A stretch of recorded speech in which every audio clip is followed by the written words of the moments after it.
Firstly, can I say kia ora, good afternoon, welcome to Auckland. It is, if you're under any illusion, the focus for our government, as I've articulated several times this week, is all about unleashing economic growth. That is the thing that is going to make this country wealthier and affect our living standards the most, and our message is really clear. New Zealanders want us to actually go for it, and they want us to double down and drive economic growth really hard.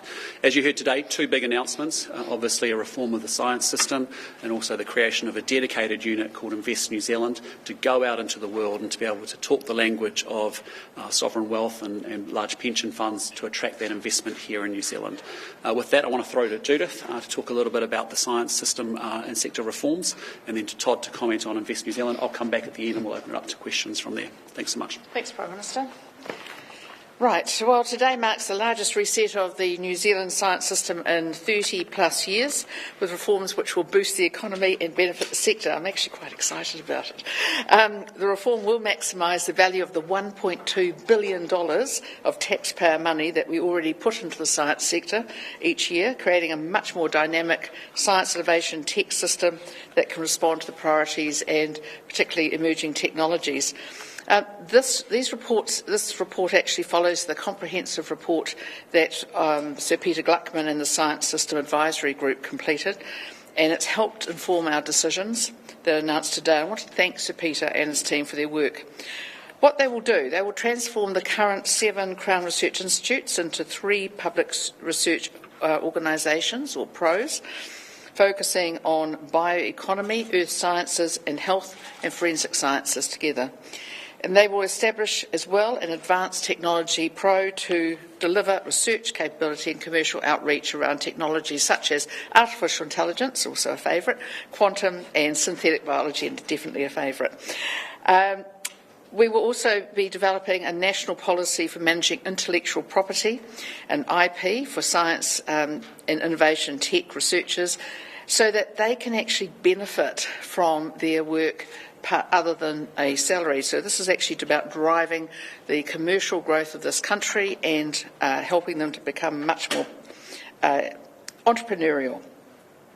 And we will be establishing a new agency, Invest NZ, as the government's one-stop shop for foreign direct investment to help the government reach its goal of doubling exports by 2034. And this is going to be led by my very capable colleague, Todd McClay.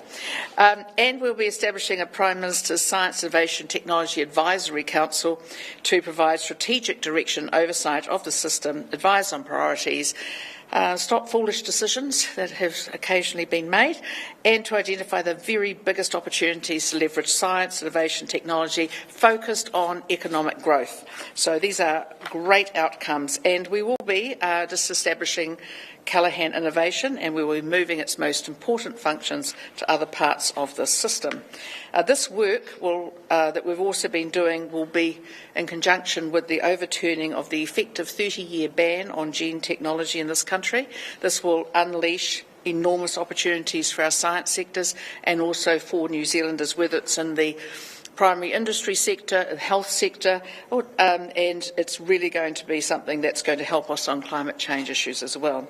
So this shows that this government sees science, innovation, tech as a way to transform the economy and to harness our country so that we are far better able to pay for all the things that we all want for all New Zealanders. The changes that are announced today are extensive, but they will ensure a system that generates maximum value for the economy and therefore for all New Zealanders.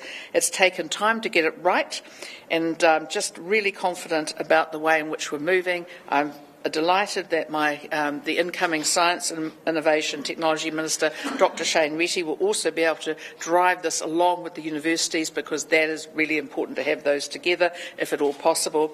And just so that everybody's aware, Dr. Reti isn't just the person for the job to take over this. He's previously been an assistant professor in the Infometrics Research Division of Harvard Medical School. He has co-authored a number of, in fact, 12 published papers on using AI technologies. He's also been an advisor for New Zealand Trade and Enterprise, promoting New Zealand companies in the Middle East. And we know we've got the right people for the job. Really excited about it, and thank you, Prime Minister, for your enormous support and for that of the Cabinet. Thank you. Todd. Well, Prime Minister, thank you, ladies and gentlemen. Invest New Zealand offers us an exciting opportunity to find international investment to bring in to grow the economy, to drive innovation, to create new businesses and help the government deliver the core infrastructure that the country needs. You know, we compete on the world stage very well when it comes to trade, but we don't do as well as we need to when it comes to foreign direct investment. Our foreign direct investment stock sits at about 38% of GDP. Compared to Ireland at 250% of their GDP. Last year, our FDI grew by about 5% compared to Singapore, which grew by 31%. When I am out on the world stage as Trade Minister, I am meeting people and companies or from sovereign wealth funds that have interest in New Zealand, but they say they find it harder than they hoped it would be to invest here and that they would like help and assistance. Invest New Zealand will be incubated by NZTE during the course of this year. New Zealand Trade Enterprise already has an investment function, but we have seen that the skill set that you need to help New Zealanders export more is very different than the skill set you need to bring investment into New Zealand, and we will be looking for a dedicated team of experienced New Zealanders in New Zealand and around the world to work with us, people that can do deals. We should be measured on our success of the deals that are done, not just the brochures that are produced and sent out to the rest of the world. The final thing that I would say, and that's I want to thank, I want to thank New Zealand Trade and Enterprise for the work that they've done. They are good at this, but New Zealand needs a single-minded focus both on how we export and how we bring foreign direct investment in. It is how we grow the economy, we create better jobs and higher-paying jobs for New Zealanders, and it's how a government gets to provide the services Kiwis deserve. Well, listen, can I just firstly thank Judith for her leadership getting these changes set up in place. Her and I have had a great passion for this area. We've worked together very closely over a number of years now on it, and I hope you feel really proud of actually what's been delivered today, because it's actually a foundation I think will set New Zealand up incredibly well. And I want to say, Todd, thank you for all your great work in the last year. I don't think New Zealand's been as well served by a Trade Minister in a very, very long time, and the way that you're working and the hustle that you've got. And we're just grateful that you're in country today for the announcement. I think you now get a sense of why I wanted to see science, innovation, technology and universities come together under the leadership of Shane Retty, and why I think he's the perfect person to take it forward from here and build on what Judith has created. And likewise, why I think Todd is the right person to actually put a much sharper focus, a dedicated focus on attracting foreign direct investment. With that, happy to take your questions.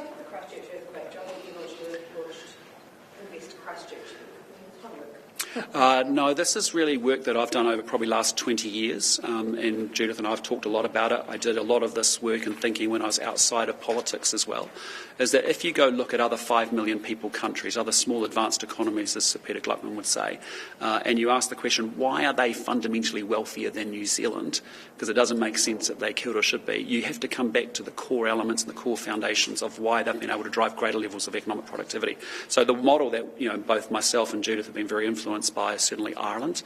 I went, as you remember, in opposition, spent 2 days just with that express purpose of understanding exactly this, the investment attraction piece, as well as their export growth piece, as well as how their science, innovation and technology sector all hangs together. So we've borrowed a lot from the Irish model and applied it into the New Zealand context. Can you look at Invest Christchurch and how successful it was, and can you tell us how successful that model was? Look, it wasn't. No, I was more interested in a national solution, and for me, my stimulation came from Ireland. What's the point? Sorry, Jenna. If there's an example of it being used in New Zealand before, surely you'd look at that to see if it was successful. Oh, I'm well aware of Invest New Zealand. I've worked with them for many, many years, for the last decade or so. But what I'm saying is I'm wanting a national system of investment attraction. This is very normal when you look at a Singapore, when you look at an Ireland, when you look at an Israel, when you look at a Denmark. This is the structure which we know works. And so we spent a lot of time actually with the Irish. We actually had them involved in some of our science sector work. And importantly, we spent a lot of time, I spent 2 full days immersed in it, having studied studied it before I arrived there. So, this is about getting it right for New Zealand. And what we know, as I said in my speech, is there's a heap of money out there in the world. It's awash with world. Yeah, we do. Can I help with that Yes, one, sorry. Prime Minister? Look, this is actually about getting money into the science and innovation areas and the great research, and the Prime Minister referred to some of that in his speech, about the research that's going on in places like plant and food research, where people have developed, our scientists have developed an apple tree that can be planted, flower and fruit within a year, as opposed to 6 or 7 years it is now. They're not allowed by the current laws to do anything with that. So overseas people are going to pick that up, take it off, invest in it, and they're going to be ending up sending us the result of it. Now, that's the sort of ridiculous situation we're in. So that's the sort of difference. I mean, we're not talking about rebuilding a city. This is about the economy, and it's going forward. And you look at the advanced technology area that we've talked about and what we're doing there. This is like taking AI and making it into something that's actually helped grow the economy. So I look at Singapore. They had an AI institute in 2017. I tell you, there's not many people alive who knew what AI was in 2017, but it's that driving of tech and science. That's what we've got to do. This is not building houses. This is not rebuilding cities. This is actually building economy. Yeah, so just on the investment side, what's been very obvious is every visit I've done internationally, I always take time out and spend it introducing New Zealand to investors. And what's been obvious to me is that they are very, very open to actually coming and investing here in New Zealand. They haven't had a government that has said we're open for business, we would welcome your capital coming to this country, but we're making that very clear. We've talked a lot about some big public infrastructure that we need to get co-invested with, in foreign pools of capital, domestic pools of capital. Think about public-private partnerships on roads of national significance, other core public infrastructure we need. But we've also identified there's a real opportunity for many of our startups and our who are doing renewables, advanced aviation, advanced agri-tech, that actually want to be able to partner with capital to actually help them grow, to actually take their company and their business to the next level. And that's the Irish experience as well. And then ultimately, I think there's an opportunity for iwi to work with international capital too. Sorry, Mikey. This dedicated team, will it fly overseas to broker these deals, or will they simply be Wellington bureaucrats? No, I expect them to be building rapport and relationships with all of the sovereign wealth funds and the big pension funds around the world. It is a different skill set. You need to be able to go into a room. Todd and I had a lunch recently, last week actually, in the UAE, and we were sitting down with people who have $900 billion US in one sovereign wealth fund, $350 billion US in another, $250 billion in another, and yet just those three sovereign wealth funds in one country, and none of that money sitting here in New Zealand. So there's a huge opportunity for us to make the case, which we've been doing over the last 12 months, which has given us confidence now to create this dedicated unit. And importantly now, I want a different profile of people in that unit to actually be able to build those relationships and to be able to convert them. Is there an expectation from overseas investors that they can also invest in property, set up some sort of, put their roots down essentially in New Zealand? Yeah, I mean, there may well be, and there's a difference in position between national and New Zealand First, but I just say to you, that's not the showstopper here. The showstopper here is actually, sovereign wealth funds who actually need to deploy that money across a global economy in 195 countries, and we haven't been getting enough of it. But I just say to you, when you're dealing with billions of dollars and high hundreds of millions of dollars are coming out of funds, it's quite a different dynamic than just high net worth individuals, And it's an important part of it, but it's a piece. Sure. We'll see New Zealand as an attractive place to perhaps buy a holiday home or something like that. So where are those discussions at with New Zealand First? Again, we have a difference of opinion between the two parties, but I'm just saying to you, it's a very small part of a whole wide system of being able to encourage investment in New Zealand. Sorry, Roger. Sorry. Look, what's the point of setting up an agency if you haven't liberalised the foreign investment tests and the foreign investment legislation? Well, we are working on new Overseas Investment Act legislation, which we've been working through in Cabinet in the back half of last year. We'll have more to say about that very shortly. Have all the coalition partners, are you all in sync on that particular issue? Well, we're a coalition government. We have good conversations inside, but I can tell you all of us are very much in sync about growing New Zealand and attracting more investment into the country. Sorry, Ben.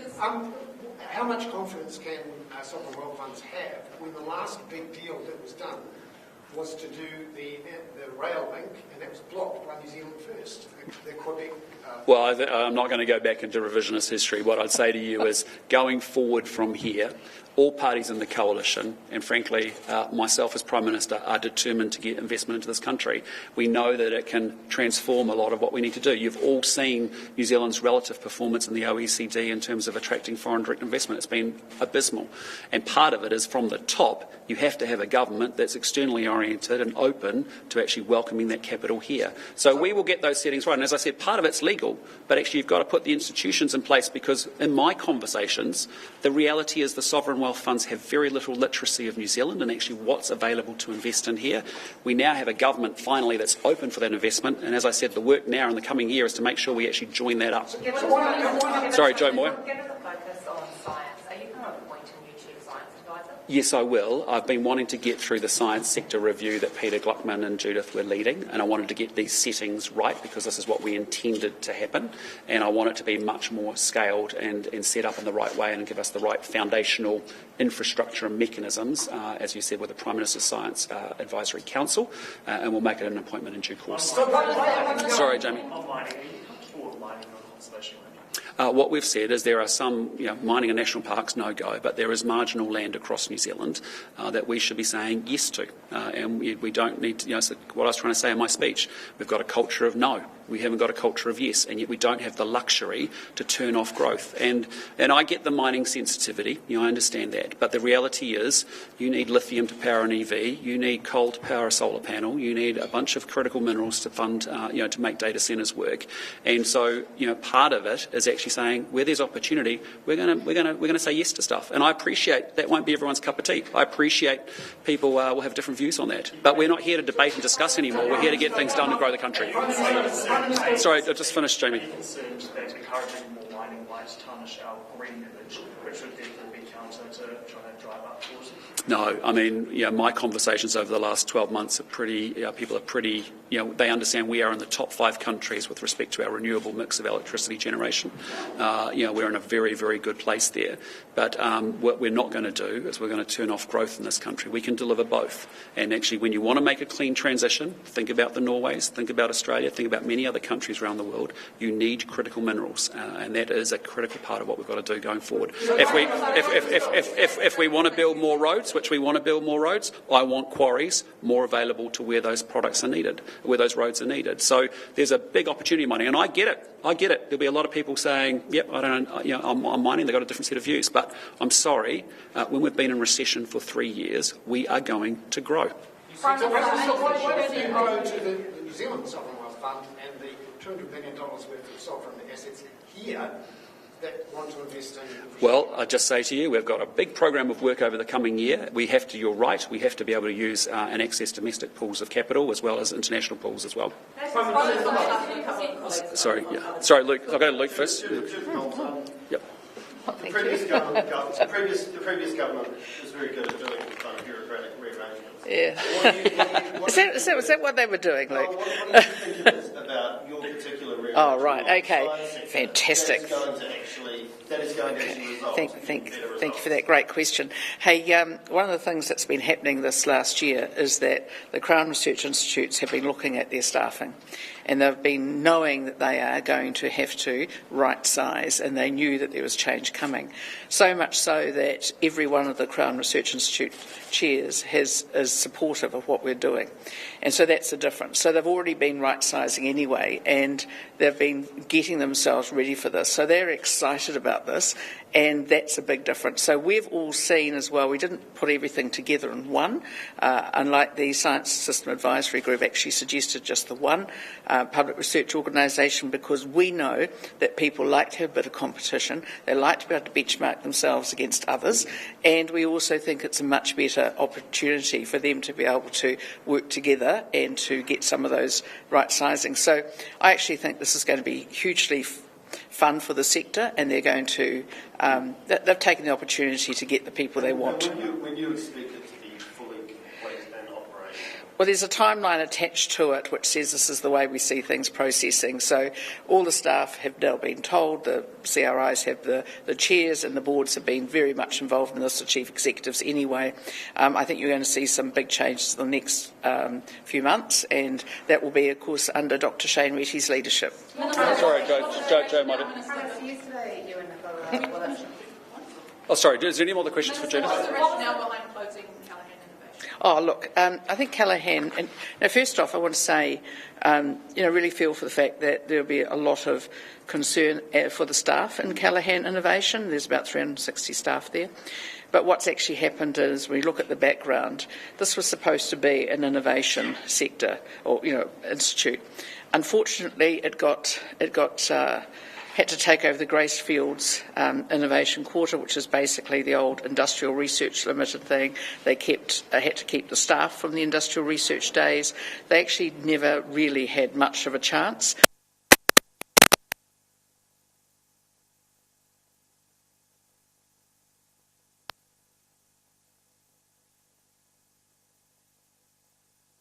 Institute. Unfortunately, it had to take over the Gracefields Innovation Quarter, which is basically the old Industrial Research Limited thing. They had to keep the staff from the Industrial Research days. They actually never really had much of a chance to become focused entirely on new technologies. So we think it's better and cleaner to actually close it and actually get what's going to be in place instead, absolutely focused on new technologies like quantum and AI and gene tech. So, I think it had its day, and but it's also known that this is going to be happening. So there'll be people, obviously some will be employed elsewhere in the sector, in the CRI or the PROs as they will be, but you'll also find that some will be picked up in the private sector or universities. No, that's something really for them, and it's still got to work through that process. But Callaghan is closing very soon. There's a question here, and then we'll come to Joe. The Marsden Fund, Sorry? which does include the change of social, economic and environmental change. Sorry, what was that? The Marsden funding cut. Yeah. What was the decided in terms Oh, of that fund? well, it was to do with the fact that should be about science funding. We get $1.2 billion of funding through the science sector from the taxpayers, and I expect, and I'm sure that Dr. Retty, who will take over tomorrow, will expect that funding will go to science. We have no money to spend on nice-to-haves. This country has had too much of that under the previous regime, and we're not having it anymore. So, yeah. There's some pretty egregious examples. I chose not to go into too much detail because the researchers involved, they often put their research applications in depending on what the previous government had changed the settings to, and they know exactly, and I'm not going to. They know exactly what the answers are. Don't waste science money on stuff that doesn't matter. Thank you. Let me give you an example, Mikey. I think mapping Buddhist law in Asia for $600,000 is probably as worthy as a piece of research as that may be in humanities research. Doesn't help us do the task that I talked to today, which is driving and unleashing economic growth. So with that, Joe. Yesterday, you and Nicola Willis outlined what you were going to do around tourism, bringing more visitors in, opening up the Chinese market, going back to pre-COVID levels. This morning, you immediately had the Queenstown Mayor come out, a morning report, very scathing, saying we don't have the infrastructure, the government's going to have to put money in if they want this to happen, the roads, the pipes, etc. How are you going to get buy-in from the local governments, councils who you've previously obviously been critical of, who seem to be very no and not very yes, which is what you were trying to encourage? Well, there's several things going on. The first and foremost is there is a big investment going into South Island infrastructure, including a roading package specifically for Queenstown, which we've already announced. But the bigger opportunity is actually what we call the city and regional deals.